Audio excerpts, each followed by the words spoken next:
Olá, você que me segue no Rodrigo Silva Arqueologia. Nós estamos aqui de volta para o nosso bate-papo semanal sobre Bíblia, teologia, religião, arqueologia. E o assunto de hoje é o Espírito Santo. Algumas pessoas colocaram nas redes sociais o pedido para eu falar do Espírito Santo. E, de fato, admito que nós poderíamos falar um pouco mais do Espírito Santo do que falamos. O Espírito Santo é uma doutrina importantíssima, uma pessoa da divindade e uma doutrina importantíssima do cristianismo. Aqui eu dou o meu elogio aos teólogos pentecostais, porque eles falam mais do Espírito Santo, talvez devido à sua própria bagagem teológica, pentecostalismo, mas o Espírito Santo é um assunto que não pode ficar na prateleira. Então, eu já falei de Deus Pai, recentemente eu falei de Deus o Filho, fiz uma live de mais de 2 horas sobre Jesus, que muita gente acompanhou, meu muito obrigado. Então, está na hora também de falarmos sobre esta pessoa maravilhosa do Espírito Santo. Quem ele qual o seu papel na divindade, qual o seu papel na economia da salvação. Vamos tratar desse assunto hoje. Mas antes de entrar no tema propriamente dito, eu quero convidar você que não é inscrito no canal a se inscrever. Gente, pode parecer clichê, mas não é. Há muitas pessoas que semanalmente assistem os meus vídeos. Eles buscam no YouTube lá, Rodrigo Silva Arqueologia, e assistem. Se você se inscrever, você está ajudando o canal a ficar mais relevante ainda no YouTube.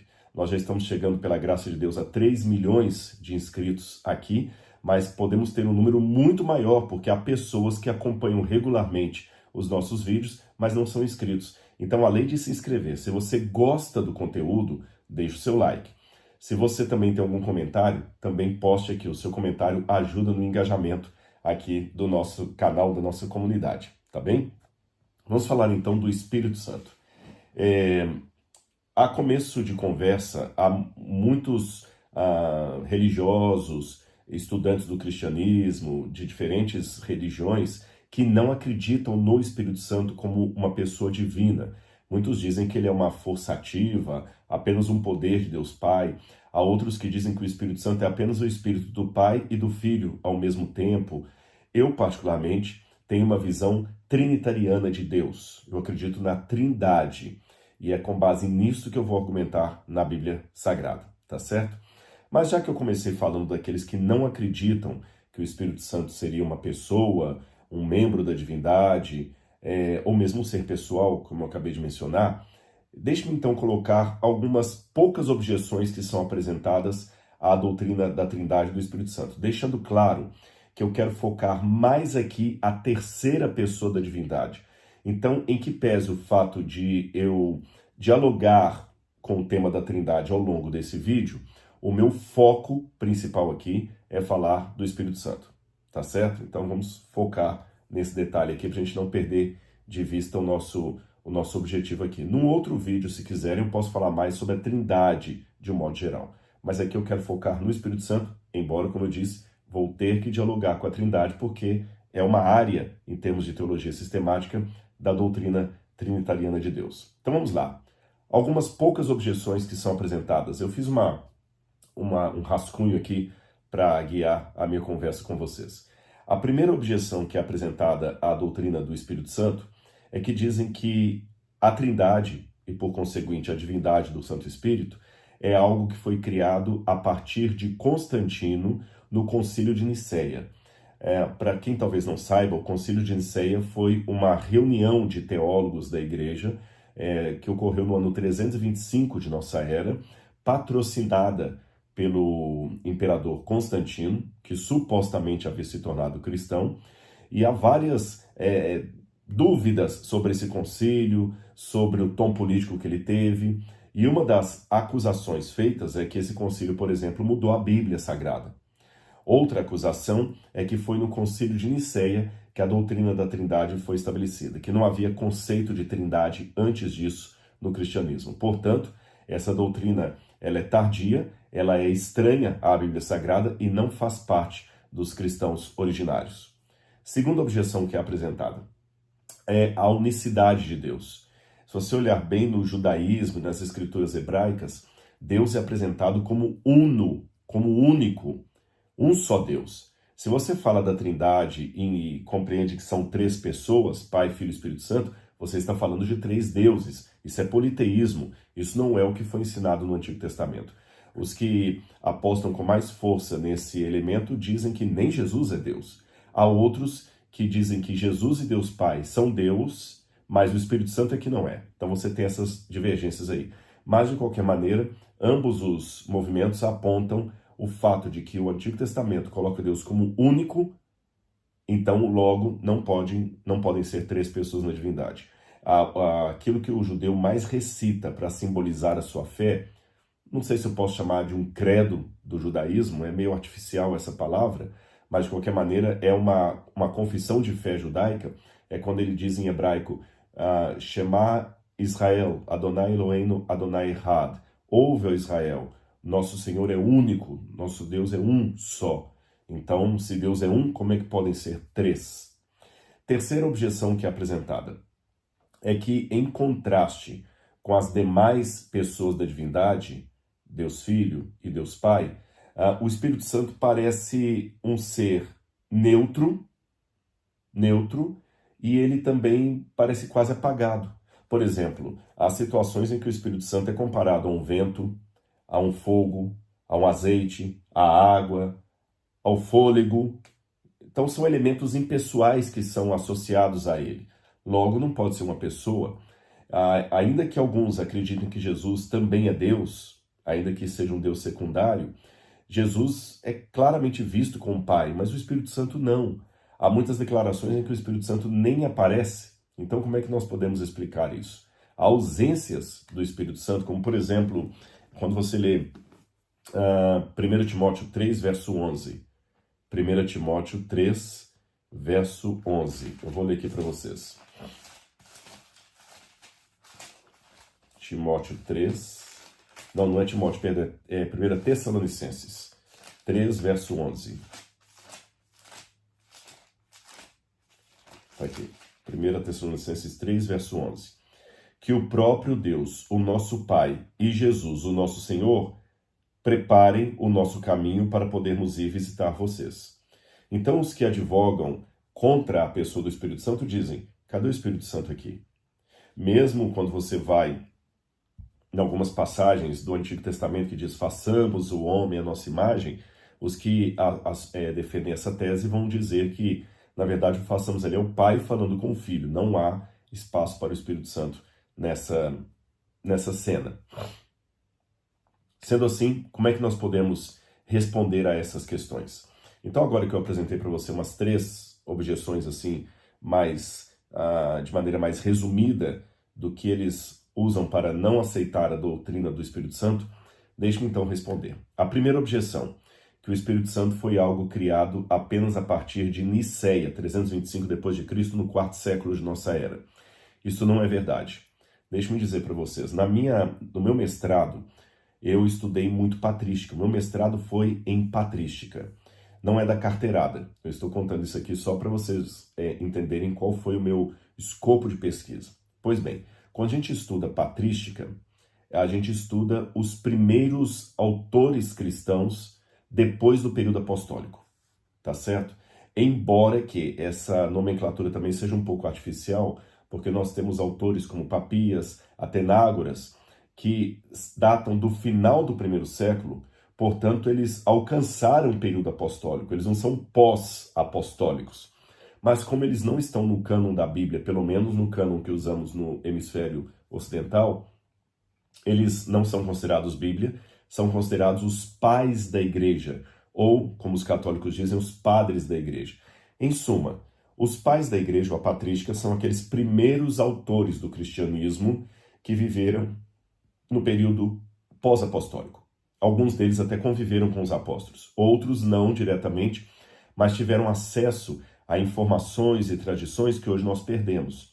Qual o valor da patrística? É um valor doutrinário? Não. Eu não posso tirar doutrina dos pais da igreja. A doutrina cristã é extraída exclusivamente da Bíblia. Contudo, esses pais da igreja, eles são úteis porque eles podem me dar informações históricas, por exemplo, do que a igreja cria no 2º século de nossa era. Imediatamente após a morte de João, o que acreditava a igreja cristã? Outra informação importante que eles me dão. Quais eram os dissidentes do cristianismo? contra que a igreja se levantou, quais foram as primeiras doutrinas chamadas heresias, que distorceram do ensino apostólico. Outra coisa que os pais da igreja também ajudam é a entender o ambiente da relação entre a igreja e o mundo pagão, entre a igreja e o judaísmo. Eles também ajudam a ver o desenvolvimento da teologia cristã. E, por fim, eu poderia dizer que os pais da igreja também ajudam na preservação das escrituras, porque muitas passagens da Bíblia eles copiaram. Então a gente pode dizer que a Bíblia não foi alterada, porque se eles copiaram, eles tinham algum manuscrito que dizia daquele jeito. E eles também são úteis para dar informações históricas até do período apostólico que nós desconhecemos. Por exemplo, se você perguntar para qualquer pessoa que conheça um pouco de história do cristianismo, como morreu o apóstolo Paulo, ele vai falar, morreu decapitado. Como morreu o apóstolo Pedro, crucificado de cabeça para baixo. Onde está isso? Na Bíblia? Não. Nessas fontes patrísticas, tá certo? Então o que eu quero mostrar aqui agora, argumentar para vocês, é que antes de Nicéia, antes de 325 depois de Cristo, muito antes disso, esses pais da igreja já falavam de Deus de uma forma trinitariana, e até a palavra trindade vai aparecer no manuscrito anterior da Nicéia. Mas só vou dar alguns poucos exemplos aqui para vocês, tá bem? Então vamos lá. Clemente de Roma. Clemente de Roma a gente pode datar do ano 90, 96. E Clemente de Roma foi, inclusive, contemporâneo do apóstolo João. Ele provavelmente conheceu o apóstolo João. E Clemente de Roma, ele escreveu uma carta para a igreja de Corinto, aquela mesma cidade que também recebeu as cartas do apóstolo Paulo. E quando ele escreve a Corinto, porque a igreja ali estava agitada por uma questão doutrinária, é uma carta longa, ele aconselha a igreja o seguinte, vou ler para vocês. Aceitando nosso conselho, não tereis que vos arrepender, pois vive Deus, vivem o Senhor Jesus Cristo e o Espírito Santo. Então ele fala, vive Deus, vivam o Senhor Jesus Cristo e o Espírito Santo. E ele continua, vivem a fé, a esperança dos eleitos. Então, na saudação dele, ele fala, olha, se vocês aceitarem o que estamos falando aqui, vocês não vão ter do que se arrepender. Viva Deus! Vivam o Senhor Jesus Cristo e o Espírito Santo. Olha a linguagem trinitariana que ele usa. Inácio de Antioquia foi bispo da cidade de Antioquia, por isso que chama-se Inácio de Antioquia. E Antioquia, você sabe, há mais de uma Antioquia, elas ficam hoje na Turquia. Você tem a Antioquia de Orontes, a Antioquia da Psídia. Foi em Antioquia que os cristãos foram pela primeira vez chamados de cristãos, e para lá muitos deles migraram. Então, Inácio foi um bispo dessa cidade no final do primeiro século. E olha o que ele escreve, de Antioquia, ele escreve uma carta para os Efésios, que também foi uma cidade onde esteve Paulo, onde esteve João. E olha o que Inácio escreve, lembrando-vos de que sois pedras do templo de Deus, elevados para o alto pelo guindaste de Jesus Cristo, que é a sua cruz com o Espírito Santo como corda. Quando fala guindaste aqui, é lógico que está falando de roldanas, não é o guindaste que temos hoje. Mas olha a linguagem trinitariana que ele usa. Pedras do templo do Pai, elevados pelo guindaste de Jesus, com a corda do Espírito Santo. Perceberam a linguagem trinitariana? Justino Mártir, que inclusive era um pagão que se converteu ao cristianismo e morreu pelo cristianismo, e alguns datam a correspondência dele por volta do ano 150, quando ele escreveu uma defesa ao cristianismo e endereçou ao imperador Antonino Pio. E então ele, visando defender o cristianismo, ele falou como é que os cristãos se comportavam liturgicamente. Ele explica, abro aspas, terminadas as orações, damo-nos mutuamente o ósculo da paz. Beijo. Apresenta-se então a quem preside aos irmãos o pão e um vaso de água e vinho.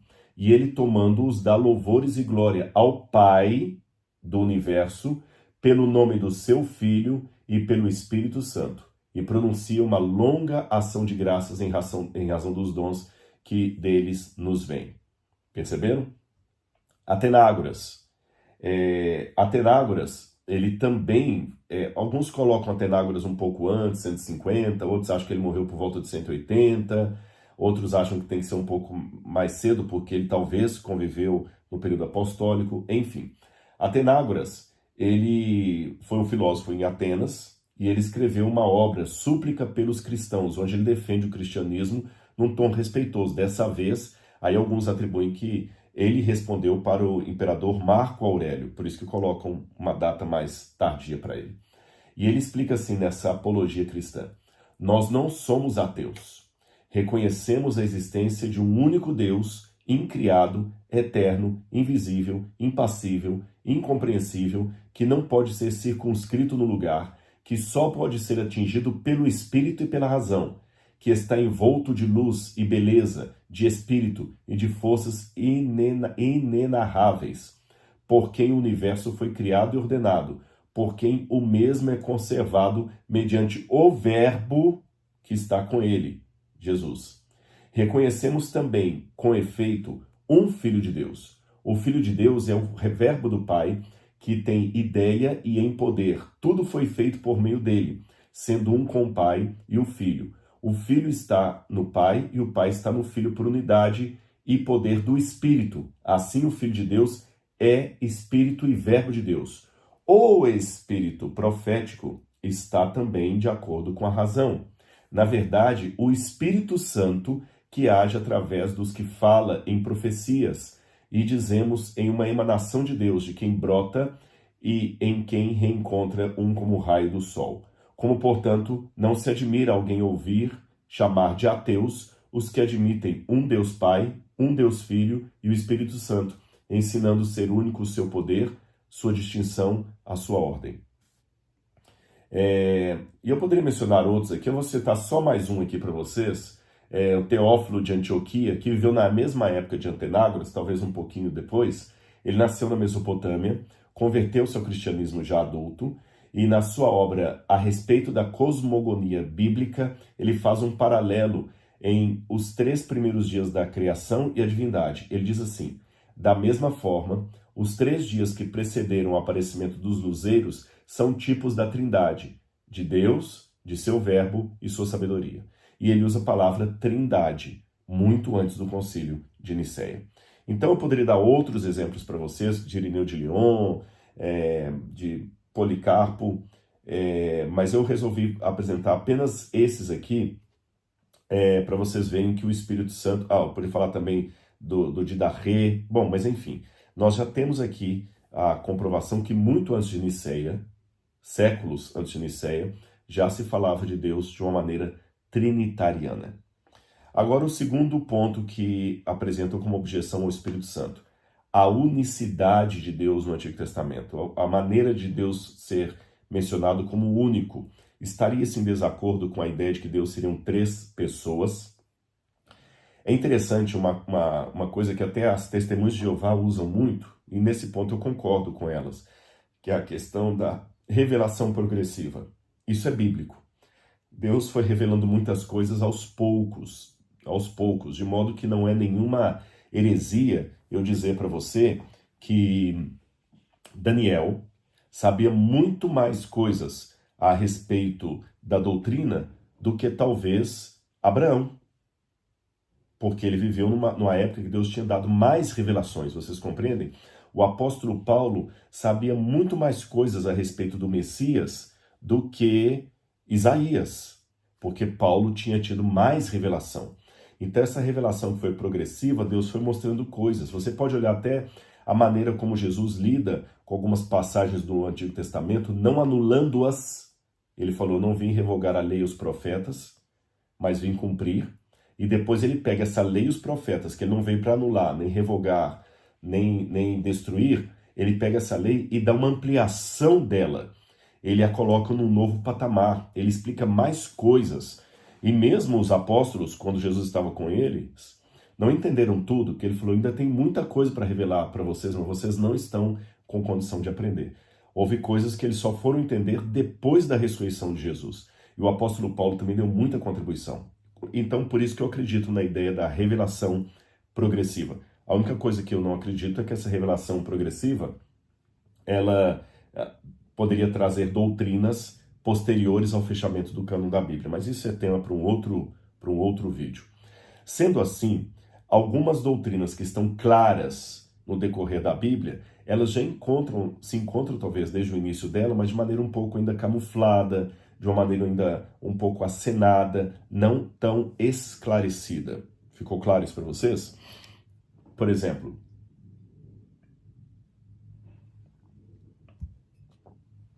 a questão da divindade do Messias. Deixa eu tirar um copo aqui. A divindade do Messias. Ela é muito clara nos textos de Paulo. No Antigo Testamento ela é mais acenada. Você tem acenos ao fato do Messias ser divino. E assim por diante. Então nós vamos encontrar, sim, acenos ao Espírito Santo e à Trindade no Antigo Testamento. Está ali. Só que de maneira talvez não tão sistematizada como vamos ver em livros tardios. Agora, é importante até, antes de eu ler essas passagens para vocês, eu explicar uma coisa. O que talvez confunde muita gente, é que eles pensam na Trindade a partir de uma perspectiva humana. E aí cometem equívocos muito sérios. E quando eu digo isso, eu estou pensando até em alguns teólogos aí, como o próprio Agostinho de Hipona, que escreveu sobre a Trindade, Santo Tomás de Aquino, e até alguns teólogos modernos também. Do que eu estou falando? Por exemplo, alguns que tentam explicar como é que Deus pode ser três em um a partir de modelos da criação. Isso é temerário, irmãos. Por exemplo, quando falam assim, não, como é que Deus pode ser três e um ao mesmo tempo? Aí a pessoa explica dessa maneira, simples. A água pode estar em estado líquido, sólido e gasoso. Líquido, sólido e gasoso. 1, 2, 3. 3 em 1, é uma água só. Outros ainda dizem, ora, vejam o Sol. O Sol tem o seu brilho, o Sol tem o seu brilho, o Sol tem a sua luz e o Sol tem o seu calor. 3 em 1. Novamente, nós temos uma comparação para a Trindade, mas eu digo que isso é temerário, eu vou explicar a vocês por quê. Quando a gente vai para o texto de Isaías, por isso que eu digitei ali que eu queria pegar essa passagem, Isaías 46, verso 5, aqui ela me diz algo interessante. Tá marcadinho aqui, olha. Com quem vocês vão me comparar para que eu seja igual? E que coisa semelhante confrontarão comigo? Olha como é que Deus fala de maneira bem clara. É uma retórica essa palavra de Deus aqui. A quem vocês me compararão para que a quem eu seria igual? A resposta óbvia é ninguém. Então, até hoje eu vejo alguns irmãos, talvez de boa fé, tentando explicar a Trindade, usando esses elementos assim. Há pouco tempo alguém me escreveu também, tendo uma ideia de que a Trindade poderia ser o marido e a mulher gerando um filho. Veja, o filho é o fruto do marido e da mulher, então isso também seria a Trindade no casamento. Essas aplicações, ainda que figurativas, ainda que poéticas, ainda que homiléticas, do ponto de vista bíblico, elas são muito perigosas. Eu não as faria. Vou repetir o texto de Isaías. Com quem vocês vão me comparar, diz o Senhor? A quem eu seria igual? E que coisa semelhante confrontarão comigo? Ou seja, Deus é inigualável. Lembra que em Apocalipse capítulo 12, quando fala da expulsão do dragão do céu, que é referido como a antiga serpente Satanás, ali tem um jogo de palavras que também coopera com isso que eu estou dizendo. Porque o dragão que é expulso do céu é a antiga serpente, que se chama Diabo e Satanás. É a antiga serpente. O que a antiga serpente falou com Adão e Eva? No dia que vocês comerem do fruto, vocês serão iguais a Deus. É interessante que aquele que expulsa a serpente ou o dragão do céu em Apocalipse 12 é chamado de Miguel. E Miguel, em hebraico, Mihael, significa quem é como Deus? Quem é como Deus? Resposta óbvia, ninguém. Deus é inigualável. Então, nós não podemos usar nada na natureza que nos ajude a compreender a Trindade, porque Deus é inimitável.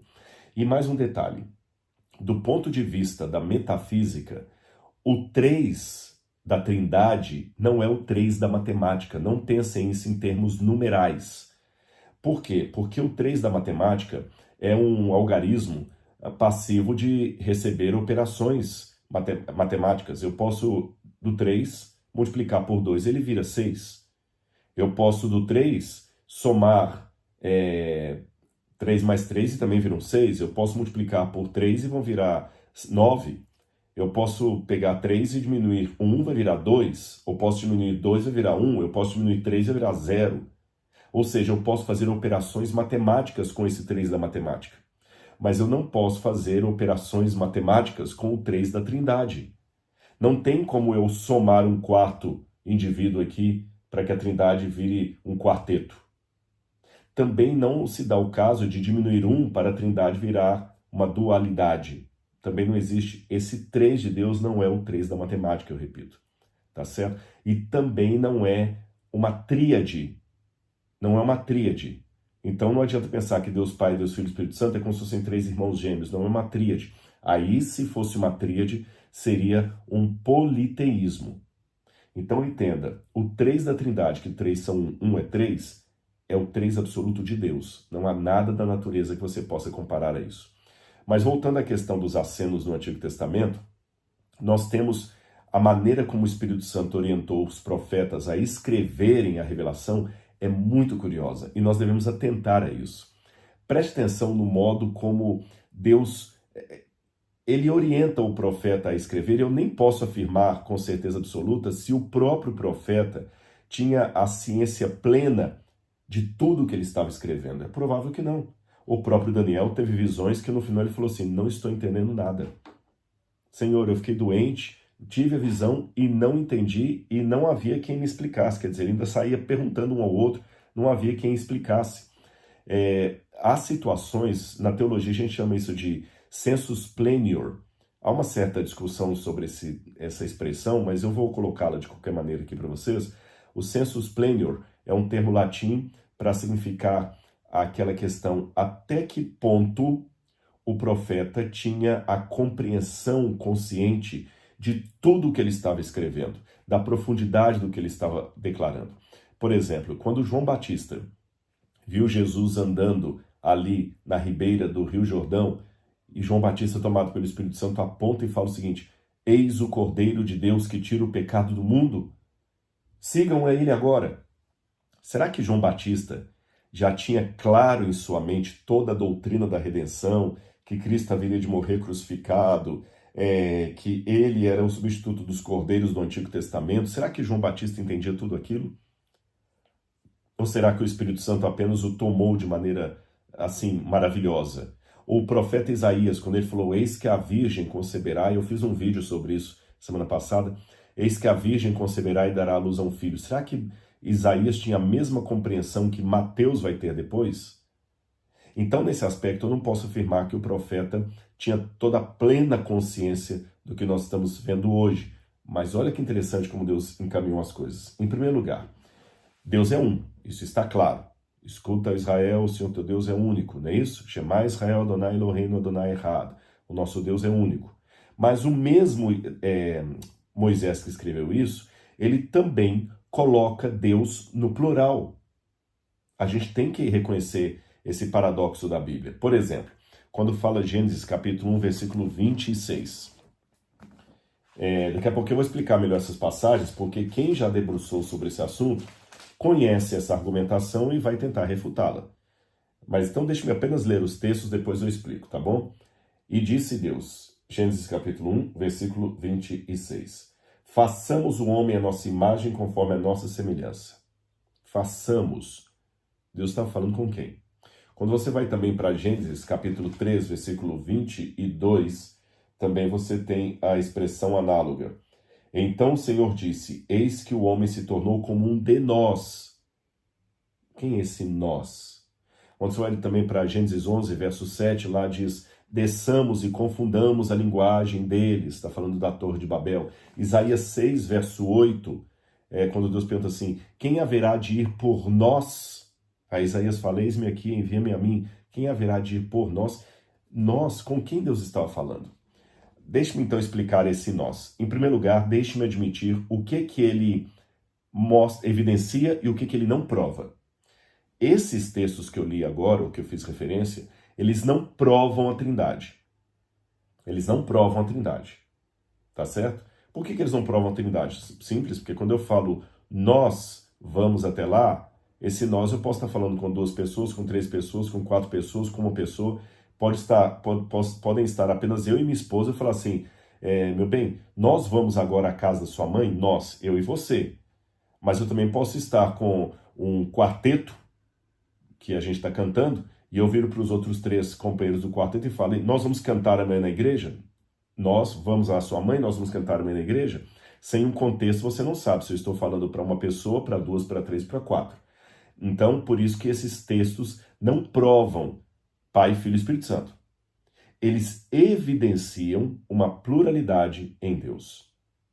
Agora, eu tenho também que mostrar os contra-argumentos que são apresentados a isso. Por exemplo, no mundo judaico, quando você vai para... Vou citar 2 autores judeus medievais. Um é Maimônides, o famoso Ramban. Ramban dizia que quando Deus fala, façamos o homem à nossa imagem e à nossa semelhança, é o seguinte, é que o homem já era semelhante aos anjos, porque os anjos são espírito e são semelhantes ao Criador, a Hashem. Só que para que os anjos, olha que interessante aqui, só que para que o ser humano tivesse uma distinção em relação aos anjos, ele deveria ter a parte espiritual, mas também a parte material, a parte física, o pó da terra. Então, Deus vira para a terra e fala para a terra assim, façamos o homem, a nossa imagem conforme nossa semelhança. É como se Deus estivesse falando com o planeta assim, olha, a parte espiritual ele vai parecer comigo, a parte material ele vai parecer com você, porque o homem é do pó e o pó ele vai tornar. Então, Maimônides dava essa interpretação, que o homem era feito à semelhança de Deus na parte espiritual e era feito à semelhança da terra na parte material, porque o homem é espírito e é pó. Deus pegou o pó da terra, soprou nas narinas o fôlego de vida e o homem passou a ser alma vivente. Então essa é a visão de Maimônides. Eu particularmente não concordo com essa visão, mas eu não vou ter tempo hoje para dissertar o porquê disso, tá bom? Eu vou ter que gastar isso num outro vídeo só para não sair do assunto. Só estou apresentando para vocês o que é dito por aí. Rashi, que é um outro comentarista judeu da Idade Média, ele já chega a uma conclusão diferente de Maimônides. Ele fala que quando Deus diz, façamos o homem à nossa imagem conforme nossa semelhança, ele não está falando para a terra, ele está falando para os anjos, porque Deus temia, de acordo com Rashi, que os anjos ficassem com ciúme dele criar o ser humano. Então, por uma questão de humildade, Deus reuniu os anjos e falou assim, então, vamos fazer o homem à nossa imagem, conforme nossa semelhança? Ele reuniu uma assembleia, um conselho de anjos. Eu também não compro essa ideia. Mas você pode falar, mas você não compra essa ideia, mas elas estão aí.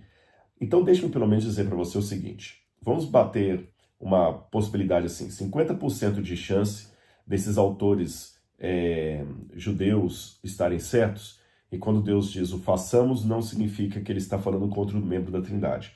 Mas vamos abrir 50% de possibilidade de serem membros da Trindade conversando, tá bem? 50% para lá, 50% para cá. Ora, eu também não preciso ficar só esses textos para ver a pluralidade de Deus. Mesmo que esses textos forem tirados da discussão, eu tenho outros que mostram Deus como plural e que não cabem nessa explicação de Deus está falando com a terra ou Deus está falando com anjos.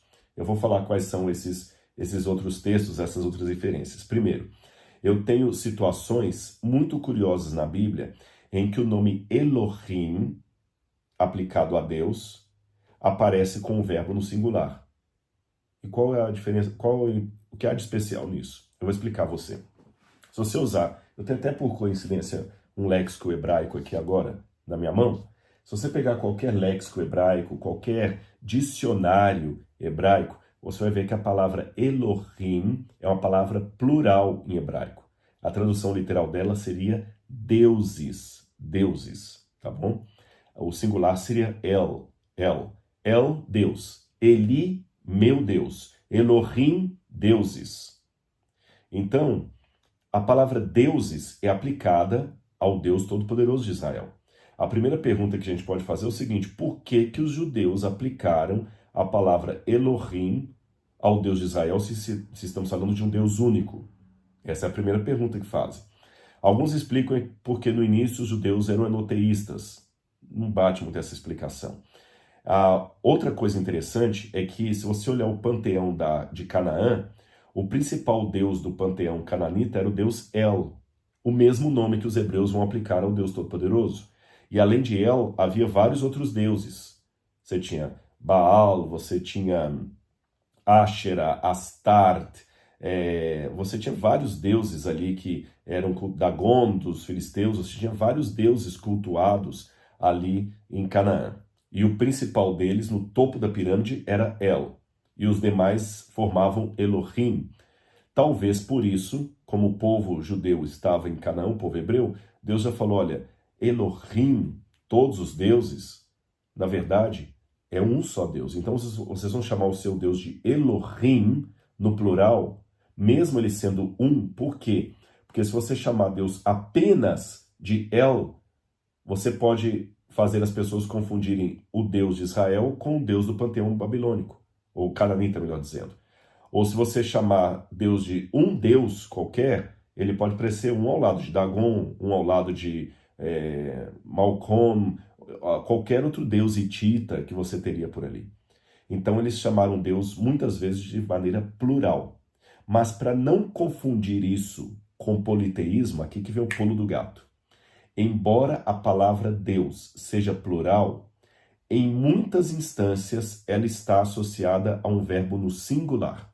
Não é sempre. Há poucas exceções. Porém, na maioria das vezes, o nome Deus, que está no plural, vem com o verbo no singular. O correto gramaticalmente, seja em português ou em hebraico, seria o plural. Concordam comigo? Era correto eu dizer assim, os deuses fizeram. Mas no hebraico está, o deuses fez. Vou dar alguns exemplos para vocês. Quando diz na Bíblia assim, Vayomer Elohim, e disse deuses, literalmente, e disse deuses. Deveria ser, e disseram deuses. Não seria essa forma curiosa de quebra gramatical em colocar Deus no plural, mas o verbo no singular, uma maneira de mostrar que Deus é único, mas é plural? Outro exemplo que eu poderia dar para vocês. Todo mundo que estuda hebraico no seminário, a primeira coisa que ele aprende é Gênesis capítulo 1, versículo 1 em hebraico. Bereshit bara Elohim. Bereshit, B seria a preposição em. Reshit, em princípio. É até interessante porque no hebraico aqui você não tem um artigo definido. Se fosse como traduzem no princípio, deveria ser Bareshit. Não há Bareshit em hebraico. E também não tem o Hareshit. Então, literalmente seria em princípio. Depois eu vou explicar por que as Bíblias traduzem no princípio. Em princípio, Bará criou Elohim, deuses. Veja, não diz, em princípio criaram os deuses. Não, em princípio criou os deuses. O verbo no singular, Deus no plural. Eu espero que eu lembre de falar disso depois para vocês. Outra coisa interessante. Não somente o nome Elohim aplicado a Deus aparece no plural, mas outros termos também. Quando você vai para Malaquias, capítulo 1, versículo 6, que diz assim, eu sou o Senhor, na sua tradução em português, no hebraico está, eu sou, singular, senhores, no plural. Eu sou senhores. Malaquias 1, verso 6. Acho que compensa até eu ler esse texto aqui. É o último livro do Antigo Testamento, Malaquias, capítulo 1, versículo 6. Malaquias 1, verso 6. Na minha tradução diz assim, o filho honra o pai, e o servo respeita o seu senhor. Se eu sou pai, onde está a minha honra? E se eu sou senhor, onde está o respeito para comigo? Se eu sou o Senhor, eu, o Senhor dos exércitos, eu sou o Senhor, senhores, eu sou senhores, está no plural no hebraico. Provérbios 30, verso 3, também é outra passagem diferente do modo gramatical de escrever. Provérbios, capítulo 30, versículo 3, diz assim, olha, não aprendi a sabedoria, nem tenho o conhecimento do santo. Na verdade, no hebraico está no plural. Eu não aprendi a sabedoria, nem tenho conhecimento dos santos. Kadoshim em hebraico, mas está falando do santo de Deus, porém no plural. Eclesiastes, eu vou ler mais rapidamente algumas passagens aqui. Eclesiastes 12, verso 1 também fala: lembra-te do teu Criador. No hebraico está no plural, lembra-te dos teus criadores, mas é um criador só. Salmo 149, verso 2, que Israel se regozije no seu Criador, ou no seu feitor, e também está no plural, dos seus criadores. Josué 24, 19, fala assim, o santo Deus, mas no hebraico está o santo deuses, Elohim. Isaías 54, verso 5, pois o seu Senhor é o seu marido, falando de Deus, mas no hebraico está, pois o seu, não o seu Senhor, perdão, o seu Criador é o seu marido, no hebraico está, pois o seu Criadores é os seus maridos, também está no plural. Então nós estamos vendo aqui que Deus é visto de uma maneira plural no Antigo Testamento.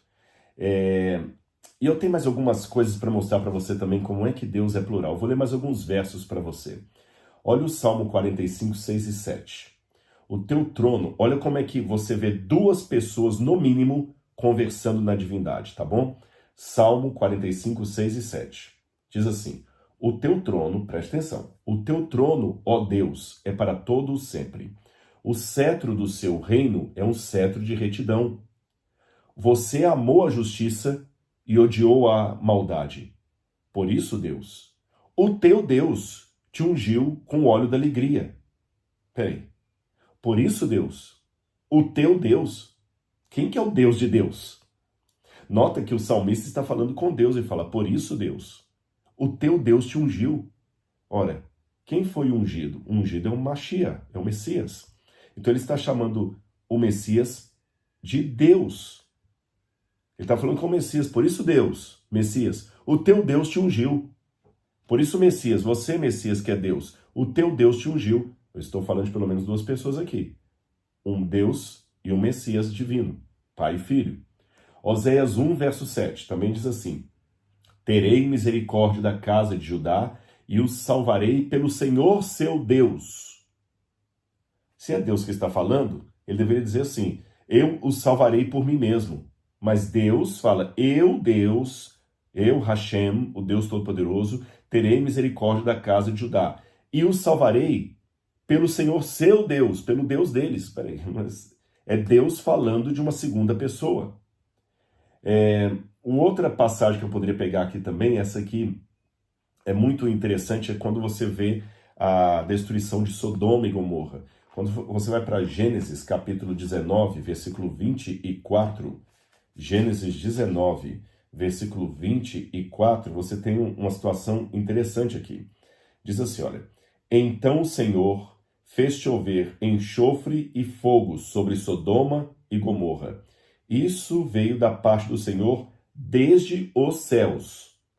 Então, Deus está no céu, fazendo chover fogo sobre Sodoma e Gomorra. Mas é interessante que ao mesmo tempo que Deus está no céu, fazendo chover fogo sobre Sodoma e Gomorra, ele está lá no alto do monte, conversando com Abraão, e falando com Abraão, que se tivesse pelo menos X justos na cidade, ele pouparia a cidade. Olha bem, você vê duas pessoas da divindade muito claras aqui. Uma pessoa da divindade está conversando com Abraão, tanto é que Abraão trata como Deus, e a outra pessoa da divindade está no céu, jogando o fogo do céu. Percebeu? Então isso aqui é muito claro em mostrar pelo menos duas pessoas. Daqui a pouco eu vou falar do Espírito Santo. Zacarias 2, 8 a 9, diz assim, pois assim diz o Senhor dos Exércitos, depois da sua glória enviou-me as nações para que vos saquearam, pois quem tocar em vós, toca na menina dos seus olhos. Eis que apertarei a minha mão sobre eles, e eles se tornarão despojo para aqueles quem os serviu. Então vocês saberão que o Senhor dos Exércitos me enviou. Peraí. O Senhor dos Exércitos está falando para eles que eles saberão que o Senhor dos Exércitos o enviou. Como é que Deus está falando que ele envia a si mesmo? Então você vê que são duas pessoas. Eu estou falando apenas do Antigo Testamento. E ainda no livro de Zacarias também fala, ele me enviou depois da glória às nações que vos saquearam. Bom, pessoal, com isso colocado, você pode estar perguntando, tá, Rodrigo, é interessante, eu não conhecia essas versões da Bíblia, mas e o que eu faço com aquela declaração judaica, ouve, ó Israel, o Senhor teu Deus é um? Existem dois termos hebraicos para um. Na verdade, eu posso falar até de três. Você tem Yahad, que é uma comunidade, Yahad, uma comunidade, tá? Um grupo de pessoas, Yahad. Você tem Yahid, que é um literal, uma caneta, Yahid, um. Não tem 2, 3, 4. Não, pode ter 2, 3, 4, mas caneta é única, tá bom? Yahid, uma caneta. Literalmente, uma caneta, não tem outra aqui, só uma. Você tem Yahad, que é uma comunidade, e você tem Ehad. A palavra Ehad em hebraico, ela pode significar tanto um literal, quanto um plural. E é curioso que a palavra Ehad é aquela que aparece no Shema Israel, no Ouve, ó Israel. Shema Israel, Adonai Eloheinu, Adonai Ehad. Veja, se o dito hebreu quisesse dizer que Deus é literalmente um, como essa caneta é uma, ele deveria dizer Shema Israel, Adonai Eloheinu, Adonai Yahid. O Senhor é um. Mas ele usou a palavra errad, que além do sentido de um literal, pode significar um plural. Não entendi, Rodrigo. Dê um exemplo para mim de um plural. Vou dar para vocês. Quando Deus diz assim com Adão e Eva, deixará o homem seu pai e sua mãe e se unirá à mulher. E os dois se farão uma só carne. Essa expressão uma só carne em hebraico, uma, é a palavra errad. Errad. É uma carne composta de duas pessoas. Errad. Tá certo? Outro exemplo, quando em Êxodo capítulo 24, verso 3, diz que o povo respondeu a Deus em uma só voz. Em hebraico está kol errad. Uma só voz. Eram várias pessoas falando em uníssono. Errad, kol errad. Uma só voz com muitas pessoas. Uma só carne com duas pessoas. Outro exemplo que eu posso dar para vocês é Sofonias 3, verso 9, diz, eu darei aos povos lábios puros e eles me servirão. Aliás, eu quero ler isso aqui na Bíblia, porque na minha tradução está um pouquinho diferente. Eles fizeram uma adaptação que no hebraico está com uma expressão idiomática. Deixa eu pegar aqui Sofonias, capítulo 3, versículo 9. Olha como é que está aqui na Bíblia.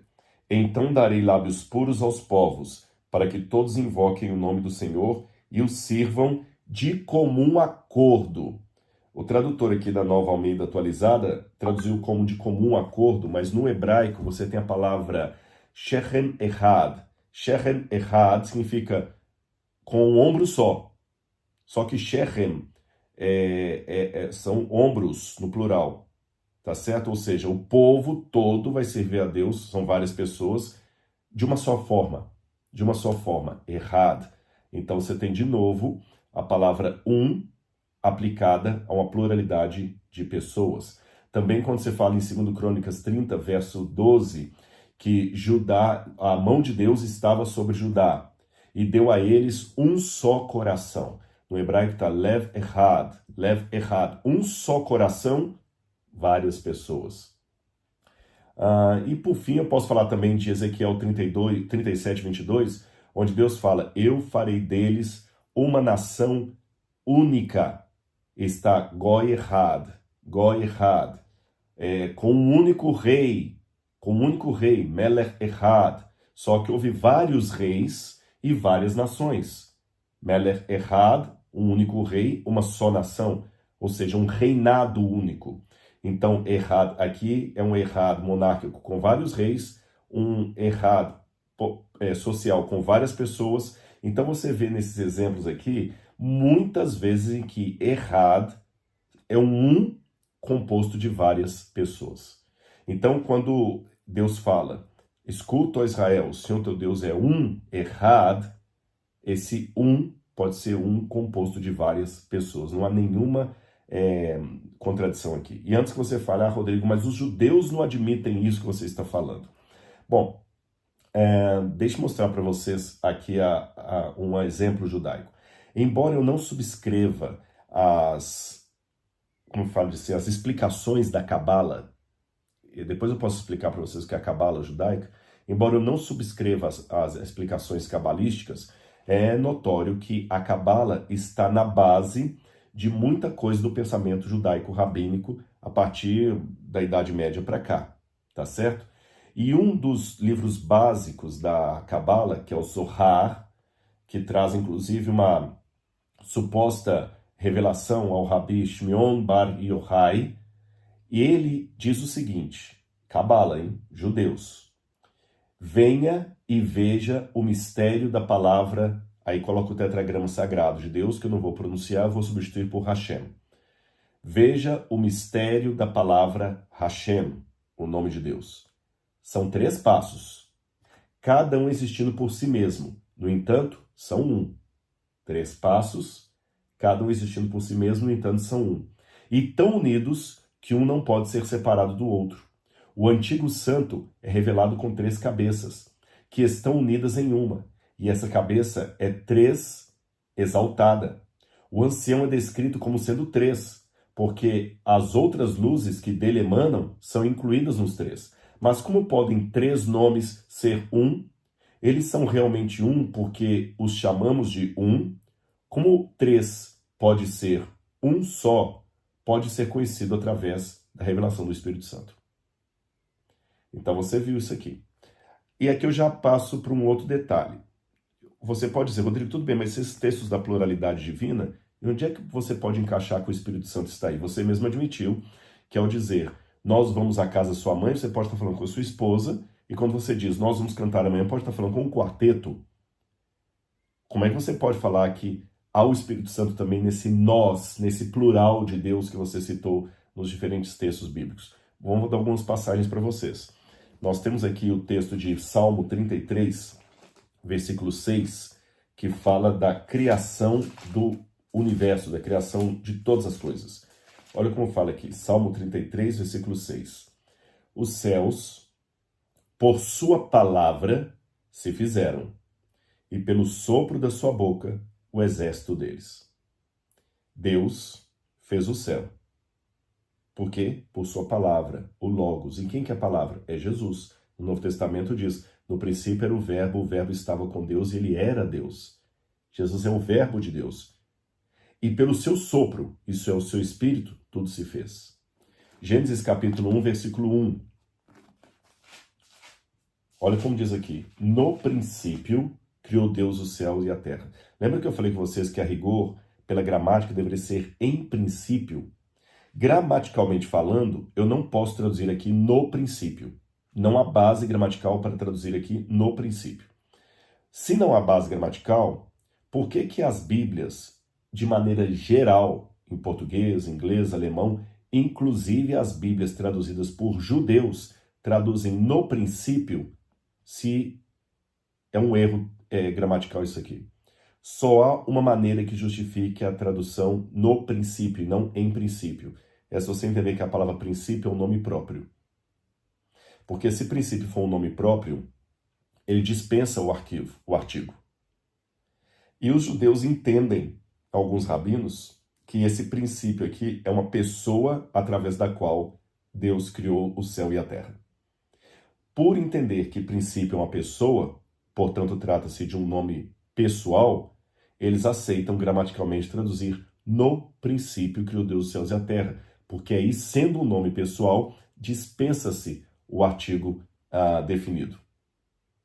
Então, se aqui é uma pessoa, é uma segunda pessoa além de Deus, porque foi através dessa pessoa que Deus criou o céu e a terra. Então aqui, quem é esse princípio? Olha, o Novo Testamento vai responder. No princípio, era o verbo. Olha o Evangelho de João. No princípio era o verbo, e o verbo estava com Deus, e o verbo era Deus. E o Espírito Santo? No princípio, Jesus criou Deus, Pai, o céu e a terra. O Espírito de Deus se movia sobre as águas. Olha o Espírito Santo aí, olha a Trindade. Você tem também Isaías 48, versículos 16 e 17. Isaías 48, versículos 16 e 17, que diz assim, olha, vou ler para vocês. Aproximem-se de mim e escutem isso. Desde o princípio, não falei em segredo. Desde o tempo em que vem acontecendo isso, tenho estado lá. Agora o Senhor enviou a mim o seu Espírito. Assim diz o Senhor, o seu Redentor, o Santo de Israel. Eu sou o Senhor, o seu Deus, que lhe ensina o que é útil e o guia pelo caminho direito em que você deve andar. Então fala de Deus como Redentor, fala do Espírito que Deus envia e do próprio Deus. Ora, raciocina comigo, se Deus envia o Espírito tem que ser uma pessoa distinta do próprio Deus. Senão, como é que eu vou enviar a mim mesmo? O mais correto, se o Espírito Santo fosse a pessoa de Deus Pai, se Deus dizer assim, eu vou até você, e não eu envio o meu Espírito. Isaías 61, versículo 1 também lança luz a esse respeito. Isaías 61, verso 1. Quando diz do Messias, o Espírito do Senhor está sobre mim. Então, há pessoas que dizem que o Espírito Santo é o próprio Jesus. Não pode ser, porque quando ele usa essa passagem até referindo-se a si mesmo, ele fala, o Espírito do Senhor está sobre mim, então ele não pode ser o Espírito, senão ele falaria assim, eu estarei sobre mim mesmo, tá certo? Quando também, na oração sacerdotal, ele promete perdão, na oração sacerdotal, não, antes da oração sacerdotal, ele promete aos apóstolos, no Evangelho de João, que ele enviaria o Espírito Santo, o Consolador. Chama minha atenção que Cristo, ele fala, eu enviarei a vocês o outro Consolador. Então não pode ser ele mesmo. Porque se o Espírito Santo fosse o próprio Jesus, por que ele o chamaria de outro? Continuando. Outro detalhe também, tem uma argumentação que alguns dão a favor da Trindade, eu a considero não conclusiva, mas vou citá-la de qualquer maneira. Ela não é conclusiva, não, mas tudo bem. É quando Deus várias vezes faz bênçãos de maneira trinitária. Por exemplo, que o Senhor te abençoe e te guarde, é uma forma trinitariana ali, ó. Ou pelo menos em três partes, né? Que o Senhor te abençoe e te guarde, que o Senhor faça resplandecer o seu rosto sobre ti e tenha misericórdia de ti, que o Senhor sobre ti levante o seu rosto e te dê a paz. 3 vezes. Isaías também, 6, verso 3, que chama Deus Santo, Santo, Santo, embora para mim isso é fraco, porque nos manuscritos do Mar Morto, o texto de Isaías aparece Kadosh, Kadosh só 2 vezes.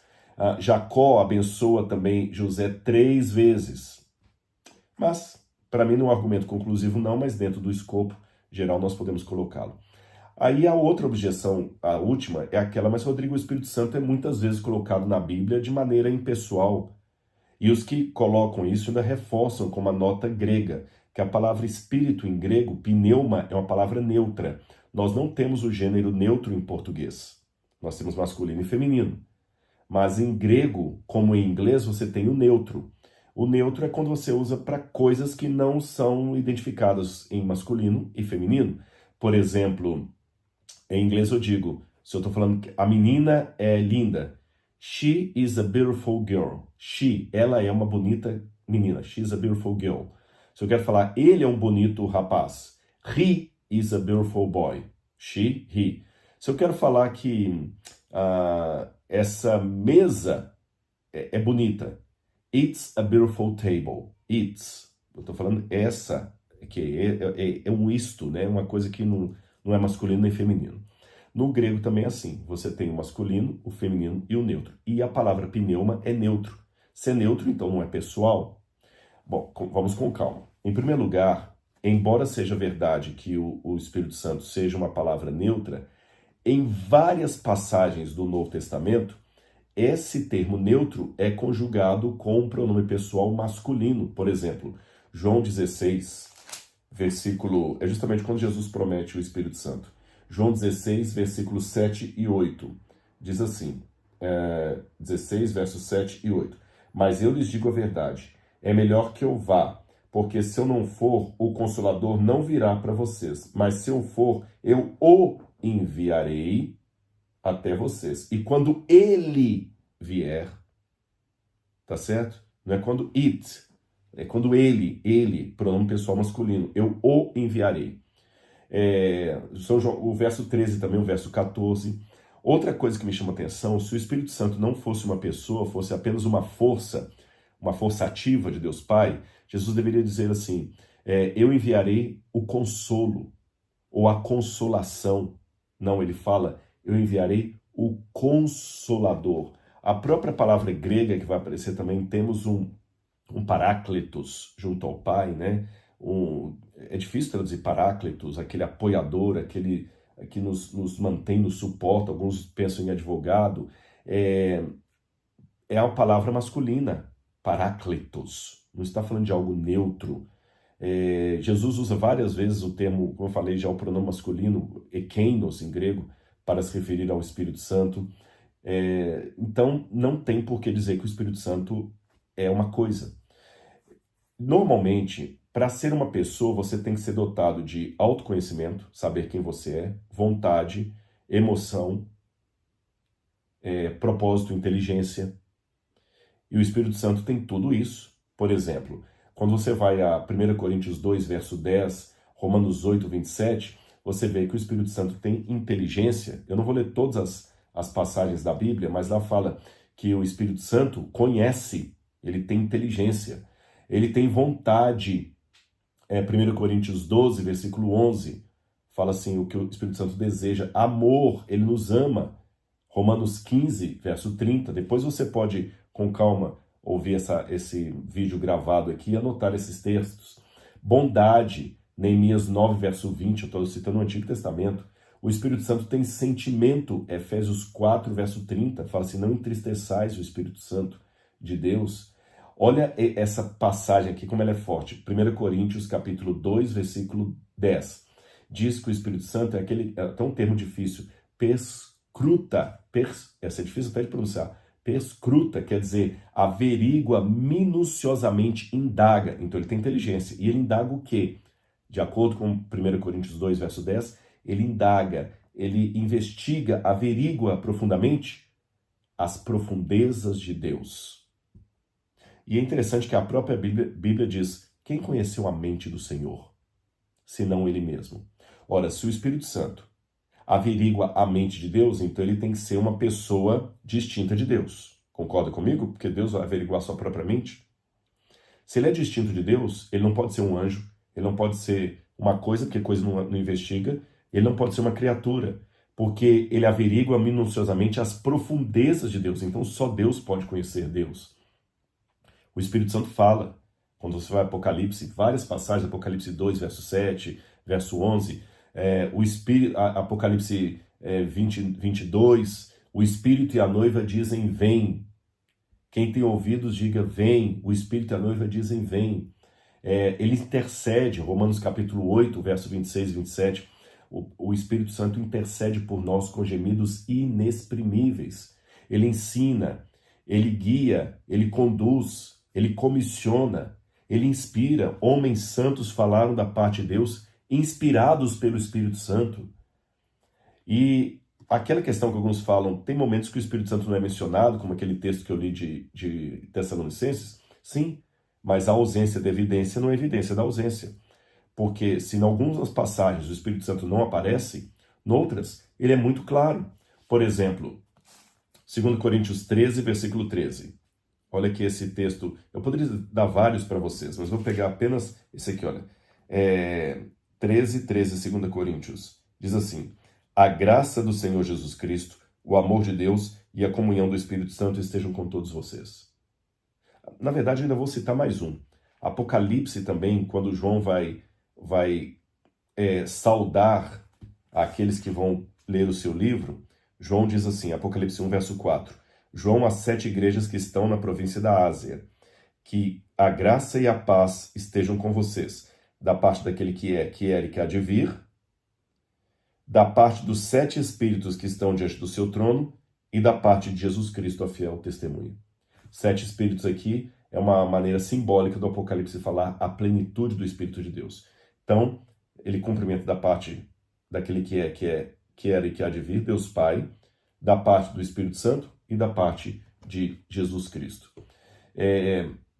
Além disso, fala da comunhão do Espírito Santo com o Filho e com o Pai, a comunhão com o Espírito Santo, Filipenses 2, verso 11. Então, há muitas passagens da Bíblia que falam dessa maravilhosa pessoa chamada Espírito Santo. E por que o Espírito Santo aparece, às vezes, de maneira tão tímida na Bíblia? Eu não sei. Mas o fato é que aparece. Talvez a gente gostaria que o Espírito Santo aparecesse de maneira mais visível, mais clara, mais autêntica, mais esplendorosa, porque nós somos muito conduzidos pela estética. A gente valoriza muito a estética. Nós pagamos caro para fazer uma cirurgia plástica, para melhorar o nariz, para atingir o cabelo, para botar um Photoshop na fotografia ali. Malhamos para ficar com um corpo bonito, porque nós queremos a estética. E nós valorizamos sobremaneira a estética. Não estou falando que é pecado você querer ficar bonito, não é nada disso. Só quero dizer que a diferença entre remédio e veneno é uma questão de dosagem.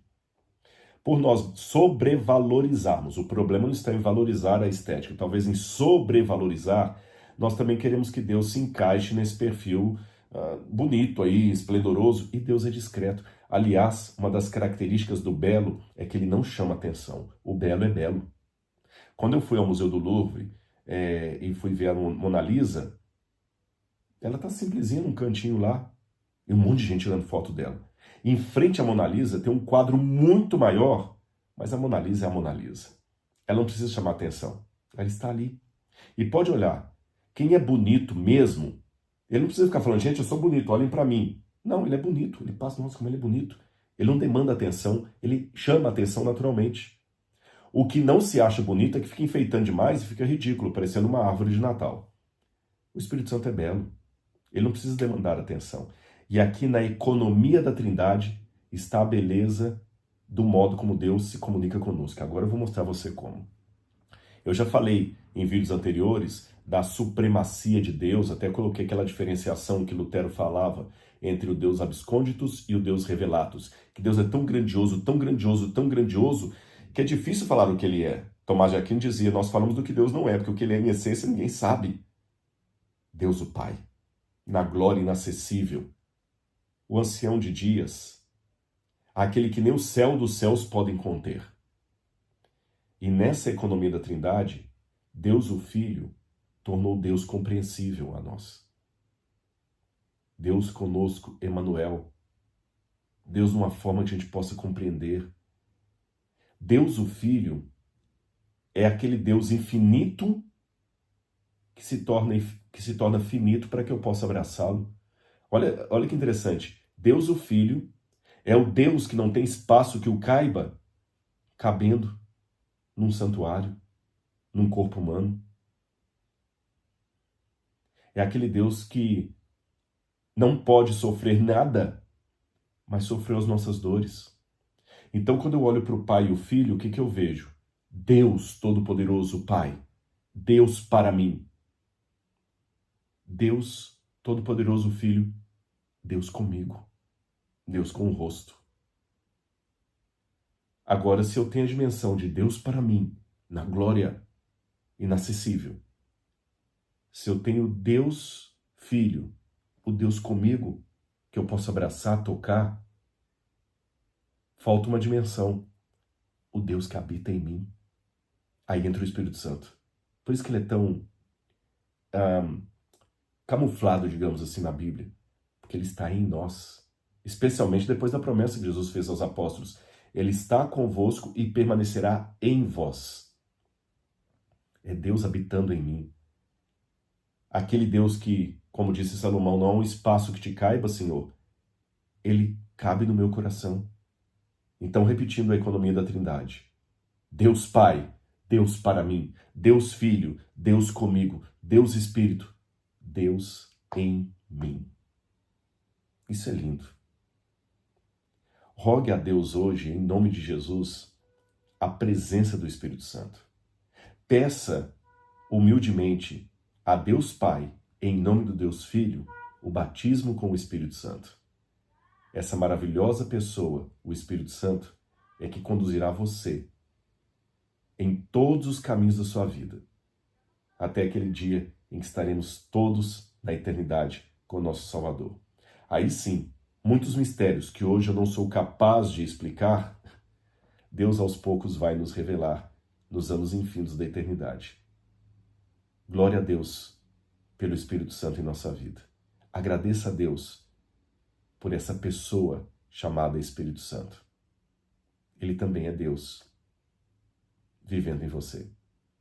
Que Deus abençoe a todos. Eu espero ter ajudado. A Trindade é um assunto muito complexo, não dá para explicar tudo num único vídeo, mas pelo menos algumas questões bíblicas aqui eu espero tê-las levantado para que Deus fale muito ao seu coração. Lembrando que não se tratam de três deuses, é um único Deus agindo em três distintas pessoas. Um grande abraço e que a graça de Deus Pai, a graça de Deus Filho e a graça do Espírito Santo possam estar na sua vida. Tchau, tchau.